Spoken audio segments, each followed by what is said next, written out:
that around, and I'd like to genuinely ask you, what do men want?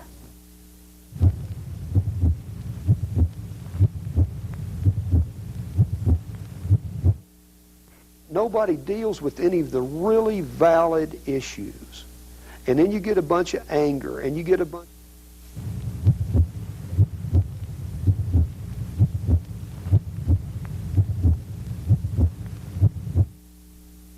She said, oh, I'm going to go do a sweat lodge this evening. And I begged her to take me along, and that was about 6 years ago.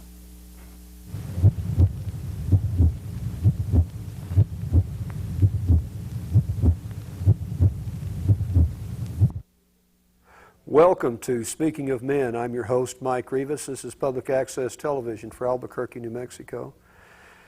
Today we're speaking with Mark Taylor from the Albuquerque Rape Crisis Center. Stay tuned. We'll be right back.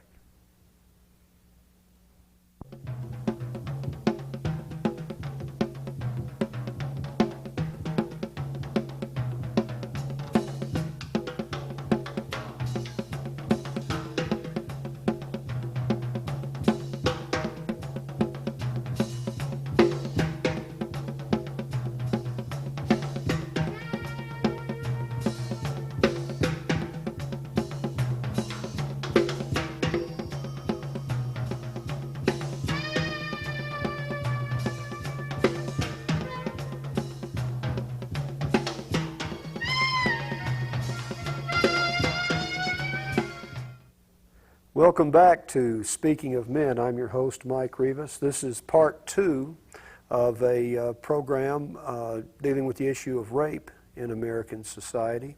Our guest for this segment is Mark Taylor. Mark is with the Albuquerque Rape Crisis Center here in Albuquerque. And good to see you back, Mark. Thank you. Short break and a couple of pops, and we're ready to come back and try to look at this issue, and I feel like someone who's trying to, I guess we're trying to be sane about a behavior that's absolutely crazy is what it is. And so I thought maybe we might take a quick look here at what exactly you do as a male volunteer for the Rape Crisis Center. Well, I think that is a good place to start because, as you said, we're trying to deal sanely with an insane type of situation. Rape and sexual assault is a very frightening crisis in our society, and I think most people, it's a common reaction to not want to deal with it. As a volunteer for the Rape Crisis Center, I do a number of different things. One thing I do is public speaking, working with the educational arm of the center, but I also do hospital crisis calls. And we have somebody on duty 24 hours a day, 365 days a year. And when I get a call, usually all I know is that whether the survivor is male or female, and what hospital, perhaps the age, perhaps the first name, and that's it. When I get to the hospital, I'm representing, as a part of Rape Crisis, I am representing the survivor. And the survivor is going through a lot of things, as you can well imagine. She or he is having to deal with the medical staff. They're having to deal with law enforcement, street officers, detectives, and so on. And all those other folks, while they're there to serve the victim, they have tasks that they're trying to get done. They're trying to get evidence, they're trying to get testimony, they're trying to do medical tests, whatever. I am there as the advocate for the victim. And I am there to make sure that he or she understands what kind of procedures are going to be done. I answer questions, explain alternatives to the person, and just generally kind of try to make sure that the process is working for them. You bet. Well, the whole action tends to isolate and Exactly. shut the person down anyway. And you know, we were discussing, was it 1 in 4 women are sexually assaulted? Do you know what the number is for men? Well, that's really difficult. FBI statistics say that of every woman that reports a rape, another 10 don't report. Nobody, to my knowledge, has any kind of statistics on men. I think we can safely assume that the reporting rate is much lower.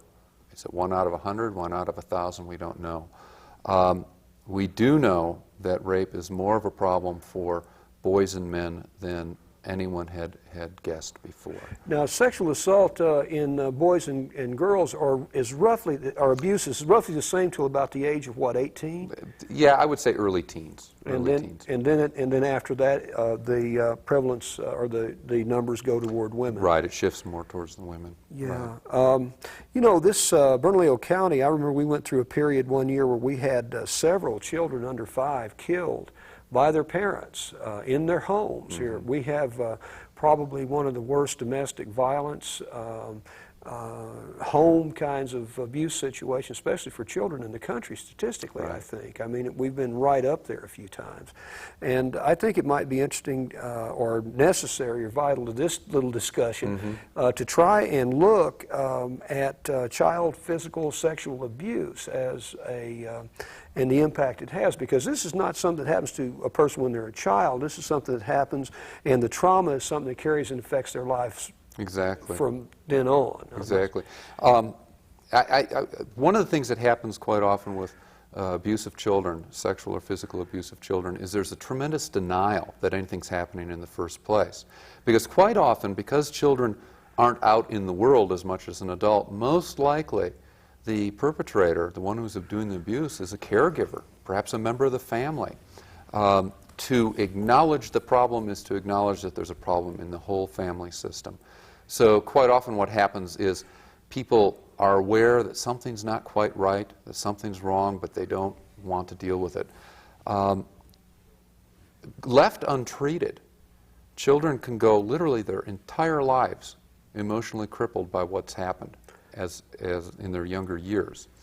And what I always say to parents is it's a scary, scary issue to deal with. There are probably a number of members of your audience who are single parents, and single fathers, and maybe don't see their kids, more than 1 or 2 days a week, if that.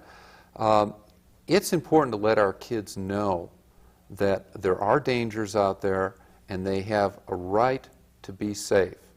Now, you always want to be careful that you don't make the world a scary place for them, because nobody wants to see a child turn inward and be unable to, be afraid of everybody in the outside world. There's a balance point, and I think parents talking with each other or maybe with a teacher or a school counselor can learn at what level, what kind of language, what kind of information to give their children. I mentioned earlier that when I was a child growing up, I'd been always warned never to get into a stranger's car, take $5 from them, but I was never told why. And as a young child, it didn't make any sense to me. If I can get a ride home or get free money or candy, why shouldn't I do that? And I think children, needs to be made clear to them that there are, while most of the people in the world are very good people and are willing to help them, there are some people that we need to be careful of. And we also need to let our children know that we believe them. Quite often what happens in child sexual assault is the perpetrator tells the child, if you tell anybody, your mom and dad are going to blame you. They're not going to believe you because you're a kid and I'm an adult, and you're going to get in trouble. Your mom and dad won't love you anymore. This is the shame. It's the shame, right. And bribes, the child is made to feel that they're a co-conspirator. And it's real important to let kids know that if anything ever bad ever happened, or if a child got what I like to refer to as the uh-oh feeling, uh-oh, something is wrong, that you can go to mom or dad or the teacher or the principal and tell. And we're not going to be angry with you. We love you. You're not to blame. So it is important to talk about these problems in the family with the child. Oh, absolutely. And that's the way the disease stays alive. Nobody can talk about it. It's the old one they used to do on alcoholism, where where the elephant is walking back and forth through the house and trumpeting, and everybody knows it's there, but nobody acknowledges it. Exactly. So, exactly. Well, we have, speaking of parenting and children, we have a short tape on parenting skills from the Parent Craft people. We'll be right back. Give lots of praise for effort as well as accomplishment. Look for achievement even in small tasks. And praise your child often. Let your child know that trying hard is even more important than winning. Welcome back to Speaking of Men. That was another great tip in parenting from the ParentCraft people. Tremendous organization. If you need some information on parenting, being a little more effective with your children, don't hesitate to give them a call. They're there for you. Mark Taylor is our guest today, and we're speaking about rape, sexual assault, and abuse of men, women, and children in America. And we are interested in, what we're interested in doing right now is asking Mark, Mark Taylor, if you were a parent and you thought there might be a problem with your child, or that your child might be experiencing that, or if you just wanted some information on it, what could you do? Well, if I thought my child was being sexually abused, the first thing I'd probably do is get real scared and real angry. And I think that's important for parents to acknowledge the fact that they have a right to those kind of feelings. But then very quickly, what I would attempt to do is get my emotions under control and let the child know that they're safe, that I believe them, and that together, I will work with the child to make sure that everything's okay. And the next step would be what? Okay, at that point, then a call to the Rape Crisis Center at 266-7711, and that's a 24-hour-a-day hotline number. Call and talk to them. If a child has been injured, if the abuse has happened very recently, getting the child to a doctor is very, very important. If it's something that's been on a long-term basis, there may be no need to rush a child down to an emergency room, but making an appointment with a physician as soon as possible is very important. Children can get and do get venereal diseases from abusers. I'm sure that you guys offer a tremendous amount of confidentiality down there. Exactly. If you call, you don't have to give your name. We're not going to ask you for your name or address or anything like that. You can call, again, 24 hours a day. There's always somebody there that you can talk with. If abuse has taken place and you want to come in, we do have free counseling for up to 8 sessions. You bet. So so money is not the factor on whether you get help. No, money's not the factor. We do ask for donations for counseling, but it's only asked once. If people can't or choose not to, that's fine. The main thing is that we want to get those kids and those families in for help. You bet. And if they didn't come to, what is I guess if they didn't get help with you, they should get help somewhere. Exactly. Because this is a trauma that someone carries for their entire life.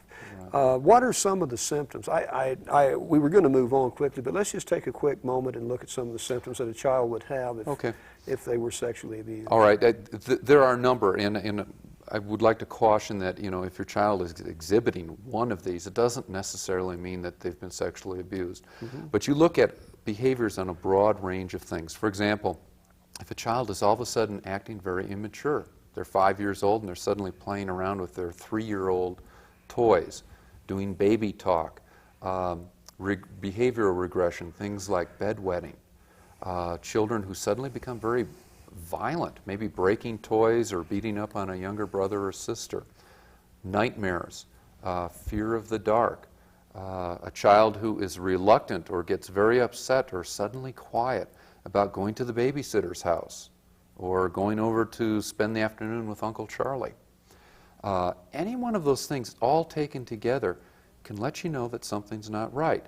Now, because it's our children and we feel a tremendous amount of responsibility for them, quite often the reaction is that we deny what's happening. Okay, there'll be something inside of us, our intuition, our gut is telling us this isn't right, but we deny it because it is such a scary, scary situation. And I think the most important challenge for a parent is to listen to their instinct, listen to their gut. You know your kids, and if your kid is exhibiting a number of these type of symptoms, a call to the Rape Crisis Center just to kind of trust yourself. Trust yourself, exactly. Yeah. Listen to yourself and don't deny. You bet. Well, one of the things we were talking about a little bit earlier is the fact that the media objectifies women. and that as I know you're interested in men's issues as I am, and recovery. You know, that whole manipulation of turning women into sexual objects, of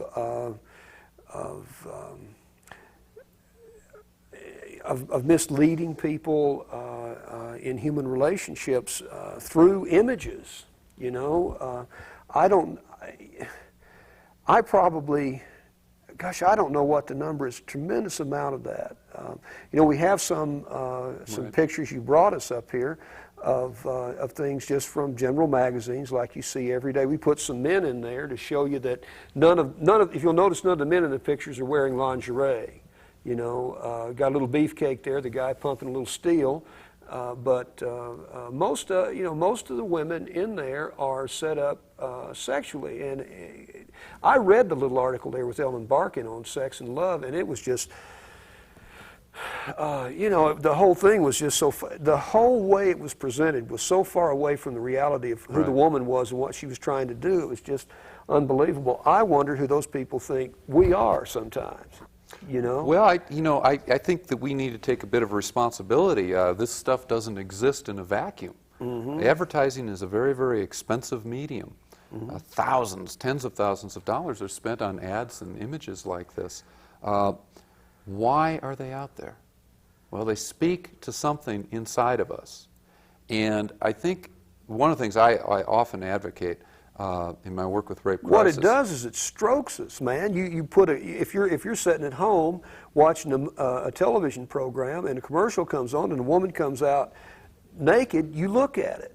I mean, I do. I mean, I just immediately. I think the thing that men really need to start addressing is why do we find images of women in powerless positions attractive? Why do we like to see children, young children, dressed up in some kind of age-inappropriate sexual type situation? And men really do you think we like that, or you just think that at a certain point it's conditioning? I mean, do you think that's what we actually are calling for? I think it's a little. Or is it manipulation out front? I think it's a mixture of both, you know, and it's a two-way street. The advertisers definitely have a responsibility that they are shirking, a social responsibility. And we men, I think, need to start speaking up and telling advertisers and telling magazine editors or telling TV stations that we don't approve of this type of thing. And it's pervasive throughout our culture. Right here in Albuquerque, 94 Rock has something called Rasta Records. And one of them, I don't know the name of the particular song. It's kind of a funny. These songs are funny takeoffs, and one of them, the whole song, is about incest. And incest is presented as a very funny joke, and it's not funny. And in this community, particularly, where it is rampant, I personally feel it's immoral to make jokes about something like that. Right. And I think if male listeners of that radio station called up and said, "That's not funny, I don't like that," perhaps that would be pulled off the air. Well, you know, that's one of the things that I say in programs. I'm not trying to be repetitious. Is that, like, one of the things that happens with the women's movement, and one of the things that happens with the men's movement, or anybody that's trying to address serious issues, the media reduces them to caricatures. And once you get them into a niche and can lampoon and poke fun at them, you can disempower the vitality that discussion is calling for. You can soothe over the social ills. You don't have to deal with incest. People don't have to have the scabs pulled off of what's going on in their lives, and they stay numb in the process. Right. You know, most men I know are numb from the neck down. We don't feel too much. I mean, we're trying, but getting in touch the way I feel. Right. You know, there's historical parallels to what's going on. In Nazi Germany, one of the main things that was done was to reduce Jews and other minorities to being some kind of subhuman level. They don't really feel the way that we feel. They don't really care about their children the way we care about our children. And that provides the groundwork for abuse, and in the case of Nazi Germany, genocide. And basically what's happening, I feel, in this area is in the area of rape, by minimizing the importance and the individuality of women and children and making them sex objects, it's easier to abuse them. You bet. If you're interested in the Peace Corps, we have a segment coming up that we think you'd be interested in. So stay with us. We'll be right back.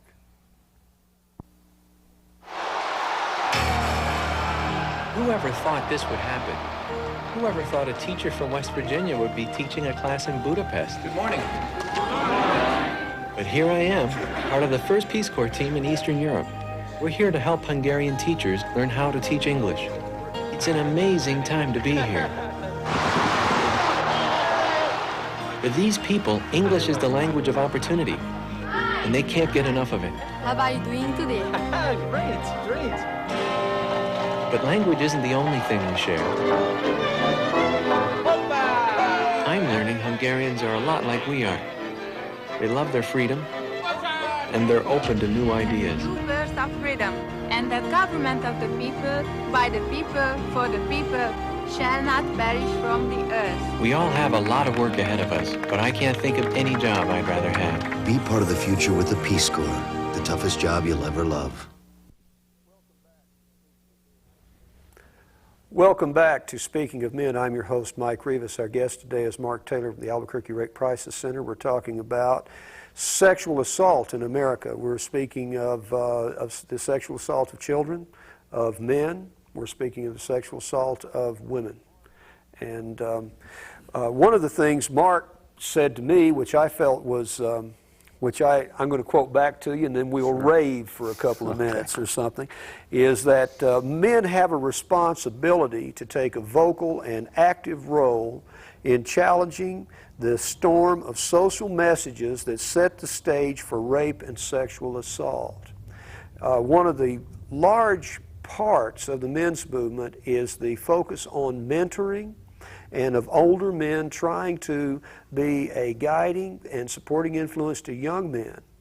Got some things to say about that? Well, I think that's so important, and it's difficult. It's easy to say that. But now, you're a father. You have an 18-year-old right. boy. I have an 18-year-old son who's off in Malaysia right now. Boy's the wrong word to use in this case, I guess. Then you have an 18-year-old young man. A young man. Well, exactly. He's growing up, and I certainly wouldn't be one to say that I've done, that I've been a perfect father, but I have tried to be involved and set an example for my son on how to live. Some of it he's picked up, some he hasn't. Other things he's making on his own, which is just fine.